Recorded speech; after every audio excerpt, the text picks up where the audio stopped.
इधर कंस ने एक आपातकालीन सभा बुलाई, अपने सब राक्षसों को बुलाया, अघासुर, बकासुर, तृणावृत, धेनुकासुर, सक्टासुर, अरिष्टासुर, केसी, पूतना, सबको बुला लिया। बैठे थे सब सभा में और कंस ने सबको संबोधित करते हुए कहा कि मैंने इतने प्रयत्न किए और इतने मैंने पाप भी किए। पाप क्या? बोले एक तो मैंने अपने माता बहन बहनोई को कारागृह में डाला, जेल में, अपने पिता काका को जेल में डाला, और तो और मैंने अपने बहन के बच्चों का वध किया। ये पाप भी किया मैंने। उपाय भी मैंने इतने किए थे कि महाराज 20,000 पहरेदार लगा दिए थे मैंने पहरे पर, कि देखना जब भी देवकी के यहाँ 8वां बालक हो मुझे समाचार देना, मैं उसके मार दूंगा। लेकिन इतने प्रयत्न करने के बाद भी न जाने कहां से वो बालक निकल गया, और मेरी चिंता बहुत बढ़ती हो रही है, चिंता बहुत बढ़ रही है। आप सब बताओ मुझे क्या करना चाहिए। तो सब अपना अपना परामर्श देते हैं, इसी के लिए बैठक होती है। सब ने अपना अपना परामर्श दिया कि महाराज ऐसा करें, ऐसा करें, ऐसा करें, ऐसा करें। और उसी सभा में बैठा था बकासुर, बगुला समझते हैं ना, बगुला, वो बकासुर बैठा था। उसने कहा महाराज, उसी के बगल में बैठी हुई थी ये बकी, पूतना का नाम बकी था, ये बकासुर की बहन थी। और सज्जनों, पूर्व जन्म में ये राजा बलि की बेटी थी। जब भगवान वामन बन के, यही श्री कृष्ण जब वामन बन के बलि के यहाँ त्रिलोकी की संपत्ति मांगने गए थे, तो ये विचार कर रही थी अगर मैं ऐसा जानती कि मेरे पिता को छल के ले जाएगा, अपने स्तनों में मैं जहर लगा लेती, इसको पिला देती और मार देती जब ये छोटा सा बालक था, और मेरा पिता नहीं छला जाता। भगवान ने कहा तेरी इच्छा पूरी करूंगा मैं आगामी युग में। तो भगवान उसकी भी इच्छा पूर्ण करने के लिए आज वही पूतना यहाँ, रत्नाबली यहाँ पूतना बन के आई है। नाम इसका पूतना है, नाम इसका बकी है, नाम इसका अविद्या है। बकासुर की बहन थी। कहा बकासुर ने कि राजन, ये मेरी जो बहन है ना, आप जिस बात को कहना चाह रहे हैं हम समझ गए, ये इस कार्य को पूर्ण करेगी। आपने कहा मेरे शत्रु ने जन्म लिया है, तो जन्म लेने वाला 10-20 वर्ष का तो नहीं होगा, छोटा सा ही तो होगा। आप तो बताओ कि जन्म कब लिया है। तो कंस ने बताया इतना समय बीत गया। तो बोले हम ऐसा करते हैं कि इससे और पीछे के समय के जितने बालक पुर ग्राम ब्रजादिशु, पुर माने बहुत बड़े गांव, शहर में, ग्राम में, छोटे गांव में, पुर ग्राम ब्रजादिशु, पूरे ब्रिज में जहां भी बालक जन्मे हैं, हम सबके घर में जाकर के पूतना को भेज के उन बालकों को मरवा देंगे, क्योंकि इसका काम ही है ये पूतना का भोजन क्या था? और रुधिर आसना, बच्चों का रुधिर यानी खून पीती थी, यही इसका भोजन था। तो इसका तो भोजन ही है ये। पर पूतना के स्वरूप को देखा, आकार को देखा, तो कंस ने कहा कि ब्रिजवासियों का इतना सुंदर सुंदर घर, सुंदर सुंदर वो गोपियां, ये इसका विकराल रूप, इतना भारी शरीर, कौन इसको अंदर जाने देगा? तो पूतना ने कहा कि राजन, ये तो मेरा असली रूप है, और मैं माया से बहुत सुंदर रूप बना लेती हूँ। राक्षसों के पास राक्षसी माया होती है, उससे बहुत सुंदर स्वरूप बना लेती हूँ। और आप कहें तो एक बार दिखा दूं।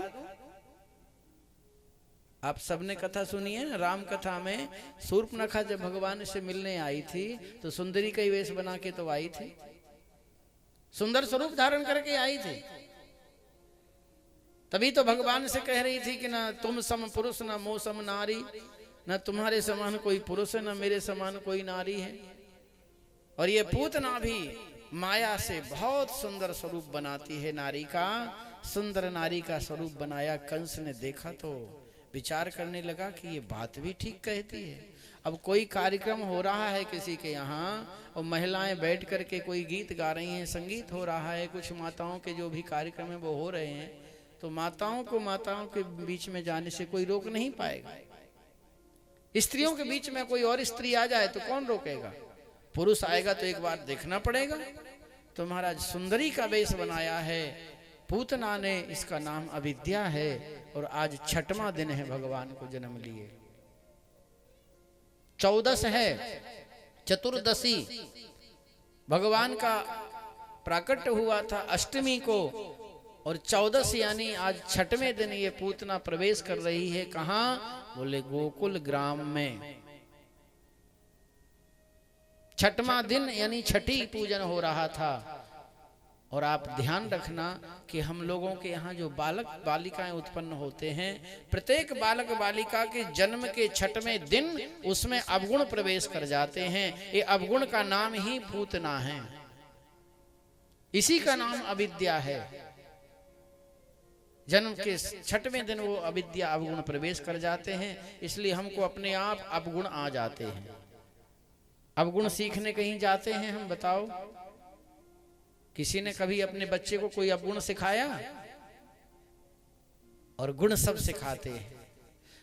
कहने का भाव है कि गुण सीखने जाना पड़ता है हमको, तो भी नहीं आते हैं, और अवगुण बिना सिखाए आ जाते हैं, क्योंकि हर बालक के अंदर 6वें दिन अवगुण प्रवेश कर जाते हैं। आज वही 6वां दिन है, चतुर्दशी है। और चतुर्दशी का मतलब क्या है? 14 है। तो 14 क्या है? बोले 5 ज्ञानेंद्रियां, 5 कर्मेंद्रियां, मन, बुद्धि, अहम और चित्त, ये 14 है। इसलिए चतुर्दशी को आज ये प्रवेश कर रही है। और 6 क्या है? बोले भगवान के 6 ऐश्वर्य हैं। तो भगवान के यहाँ प्रवेश कर रही थी सज्जनों। ये गोकुल क्या है? बोले हमारे शरीर का ही नाम गोकुल है। गो माने होता है इंद्री, और कुल माने होता है घर। इंद्रियों के रहने का जो घर है उसी का नाम गोकुल है। गवाम इंद्रियाणाम कुलम गोकुलम, इंद्रियों का कुल ही गोकुल है। और उस गोकुल में आज अविद्या प्रवेश कर रही है, पूतना प्रवेश कर रही है। सुंदरी का वेश था, लक्ष्मी जैसी सजी धजी थी, हाथ में कमल का फूल ले रखी थी। किसी ने नहीं रोका। ब्रजवासी गोकुलवासी देखते रहे, बड़ी सुंदरी है। कोई गोपी होगी, कोई पंडितानी होगी, ब्रजवासिन होगी, कोई जा रही होगी यशोदा के यहाँ, और सीधे प्रवेश कर लिया है। नंदरानी बैठी थी, नंदरानी के ही चरणों में जाके प्रणाम किया। उसको पता नहीं था कि ये कौन है, लेकिन सबसे पहले नंदरानी के ही चरण छुए और घुटनों से पैर दबाने लगी। ब्रज की परंपरा है, यहाँ माताएं जब पैर छूती हैं माताओं के, अपने से सम्मानीय माताओं के, तो घुटनों से पहले पैर दबाएंगी। उसको कहते हैं पाएं लागू। पैर दबा के बोली पाएं लागू। नंदरानी ने कहा अरे बहन कहाँ ते आई? तो बोली मैं यहीं पास के गांव ते आई। पतिदेव आए थे, लाला को आशीर्वाद देके गए। मैंने विचार किया चलो मैं भी चलूं, लाला को आशीष करके आऊं। अरे बहन आओ। नंदरानी ने सोचा ये कोई पंडितानी है, क्यों ऐसी देखी तो कभी थी नहीं, ऐसी गोपियां तो कोई है नहीं गोकुल की, तो ये बाहर की है, कहीं अपरिचित थी। कोई पंडितानी है, आओ बहन आओ आओ, बैठो बैठो। बैठा दिया, आसन दे दिया। मैं स्वागत की तैयारी करती हूँ, और भी सब आई हुई हैं गोपिकाएं उत्सव में, सबके स्वागत सत्कार की तैयारी करूं मैं? हाँ। पूतना ने कहा ठीक। अब सब नंदरानी तो इधर उधर हो गई स्वागत सत्कार की तैयारी में, गोपियां किसी इधर उधर काम में व्यस्त हुई। पूतना ने देखा कि वो है कहाँ। सुंदरी का वेश बना रखी थी, ध्यान देना। और भगवान भी हमारे बड़े चतुर हैं, तो थोड़े रोने लगे, और रोने की आवाज बगल के कमरे से आई तो समझ गई यही है। ये छोटा सा बालक 6 दिन का रोएगा तो समझ जाएगा, अलग अलग होता है ना। छोटा बालक रोएगा आवाज अलग होगी, उससे बड़ा रोएगा आवाज अलग होगी, उससे और बड़ा रोएगा तो आवाज अलग होगी।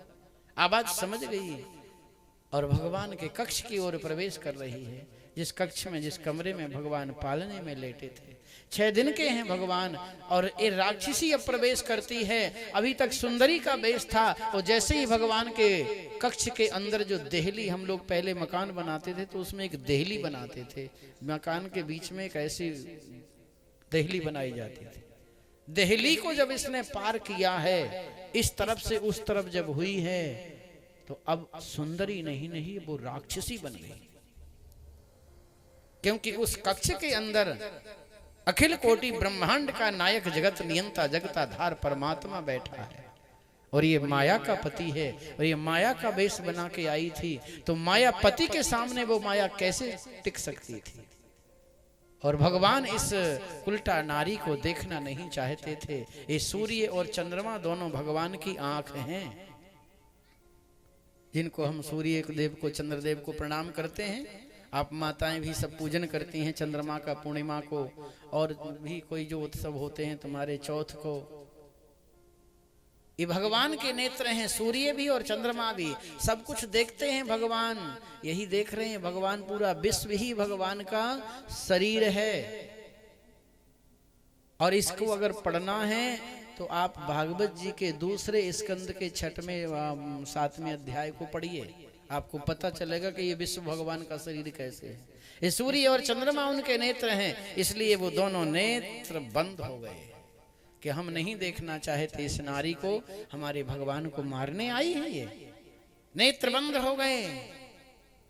और सन मील तीक्ष्णम, तो राजा ने कहा महाराज क्यों नेत्र बंद क्यों किए, क्या डरने लगे? बोले नहीं राजन, ये डरते नहीं हैं, पर इसका भाव ये अवश्य है कि हे भगवान शिव, आपने तो टनों विष पिया था और मैं तो छोटा सा माखन मिश्री खाने आया हूँ। अब विष पी के क्या जानूं, जरा आप आइए, ये विषपान कीजिए और मुझे दुग्ध पीने दीजिए, अपना काम करने दीजिए। तो भी नेत्र बंद कर लिए हो, या फिर उसको देख के डर गए हों। छोटे से हैं बाल रूप में, छोटे बालक कोई आता है तो ऐसे आंख बंद कर लेते हैं डर के मारे, या तो छुप जाएंगे साइड में या फिर आंख बंद कर लेंगे। हमारे संतों ने तो अनेकों भाव बताए हैं कि क्यों नेत्र बंद किए भगवान ने। और जैसे ही पूतना ने जाकर के भगवान को स्पर्श किया है, अपनी गोदी में लिया है, अब ये सुंदरी तो थी नहीं, राक्षसी तो बन ही गई, भगवान को गोदी में ले लिया। सुखदेव जी महाराज वर्णन करते हैं कि राजन तस्मिन् स्तनं दुर्जर वीर्य मुल्बणम् घोरांक मादाय शिशुर्ददावथ गाढ़ं कराभ्यां भगवान् प्रपीडयत् प्राणैः समं रोष समन्वितो पिबत। तस्मिन् स्तनम, जिन स्तनों में कालकूट जहर लगा हुआ था, दुर्जर वीर्य मूलबणम, घोरांक, अंक यानी गोदी में ले लिया, शिशुर ददावत, छोटे से भगवान को। और भगवान ने भी विचार किया कि अब जब ये पिलाना ही चाह रही है तो अपन भी पीते हैं। तो गाढ़म कराभ्याम भगवान प्रपीडयत, भगवान ने भी पकड़ लिया पूतना को ऐसे गले से। प्राणैः समम रोष समन बितो पिबत, रोष माने क्रोध, भगवान को भी थोड़ा क्रोध आ गया। मेरी लीला शुभारंभ जब होती है तो नारी के संघार से होती है। रामावतार में आए तो विश्वामित्र जी आ गए लेने, और चले जा रहे थे उनकी यज्ञ की रक्षा के लिए। विश्वामित्र जी ने कहा 2 रास्ते हैं, बताओ किस रास्ते से चलें। भगवान ने कहा जिस रास्ते से बहुत जल्दी आपके आश्रम पहुंच जाए उसी रास्ते से चलो। तो विश्वामित्र जी ने कहा कि जिस रास्ते से बहुत जल्दी आश्रम पहुंचेंगे उस रास्ते में एक राक्षसी रहती है, ताड़का इसका नाम है। भगवान ने कहा कि आप उसी रास्ते से ले चलो। कहा वो तो बहुत विकराल राक्षसी है, ऋषि मुनि महात्माओं को ऐसे ही भोजन कर जाती है, और दूसरा रास्ता थोड़ा घूम के है, उसमें कोई बाधा नहीं होगी। भगवान ने कहा घूमने के रास्ते से नहीं, इसी रास्ते से ले चलो। तो भगवान विचार कर रहे हैं आज कृष्णावतार में कि रामावतार में भी एक नारी का वध करना पड़ा था, और शास्त्र सम्मत ये बात है कि नारी का वध उचित नहीं है, और यहां भी सबसे पहले नारी आई है। तो भगवान को थोड़ा क्रोध आ गया है। रोष समन बितो पिबत, क्रोध में भर करके भगवान ने प्राणैः, उसके प्राणों को पीना आरंभ किया। दूध नहीं पिया, विष नहीं पिया, और उसके प्राण पी रही है। सा मुंच मुंचाल मिति प्रभासिनी निष्पीड्यमाना खिल जीव बर्मणि। सा मुंच मुंचाल मुंचाल, छोड़ दे छोड़ दे छोड़ दे। 6 दिन के भगवान बोल गए, बोले देवी अब हम तुझे ठिकाने लगा के छोड़ेंगे, ऐसे ना छोड़ें। जो हमारे पास आ जाए ना एक बार भगवान के बन के देखो, भगवान तुमको छोड़ेंगे नहीं। इसलिए तो आप अभी ये भजन सुन रहे थे ना, पकड़ लो बाह बनवारी, नहीं तो डूब जाएगी। तो भगवान जब पकड़ लेंगे फिर डूबने वाली नहीं है नैया आपकी, फिर तो किनारे पहुंच जाएगी। भगवान ने उसके प्राणों को पिया है, घर से बाहर लेकर के आ गए हैं। भगवान को मालूम था कि 6 कोस के परिक्षेत्र में पूतना का शरीर गिरना है। इतना विशाल शरीर था, और ये हम नहीं कह रहे हैं, भागवत में लिखा है, पतमानोपि तद्देह त्रिगव्यूति ततद्रुमान। त्रिगव्यूति यानी कि 6 कोस 18 किलोमीटर। एक कोस में 3 किलोमीटर होता है। 18 किलोमीटर के परिक्षेत्र में पूतना का शरीर गिरने वाला था, और उसके शरीर के नीचे जो भी आता उसको समाप्त ही होना था, चाहे वो पेड़ हो, चाहे पहाड़ हो, और चाहे मकान हो। तो भगवान उसको बाहर लेकर के आए हैं, उसके प्राणों को पिया है, प्राणांत हुआ है। जोर से आवाज करते हुए पूतना का शरीर जमीन पर गिर गया। बोलो बाल कृष्ण भगवान की। जैसे पहाड़ के ऊपर कोई छोटा सा बालक खेल रहा हो, ऐसे भगवान उसके वक्ष स्थल पर खेल रहे थे। रोहिणी, यशोदा, पूर्णिमा दौड़ी दौड़ी चली आई सब गोपियां। यशोदा ने कहा, लाला लाला कहाँ मेरो कन्हैया, कहाँ मेरो लाला। अरे नंदरानी तो कहाँ छोड़ के चले गई लाला को, ना जाने कौन सी अलाय बलाय अंदर प्रवेश कर गई। देख कितनी बड़ी विशाल राक्षसी दरवाजे के सामने पड़ी हुई है।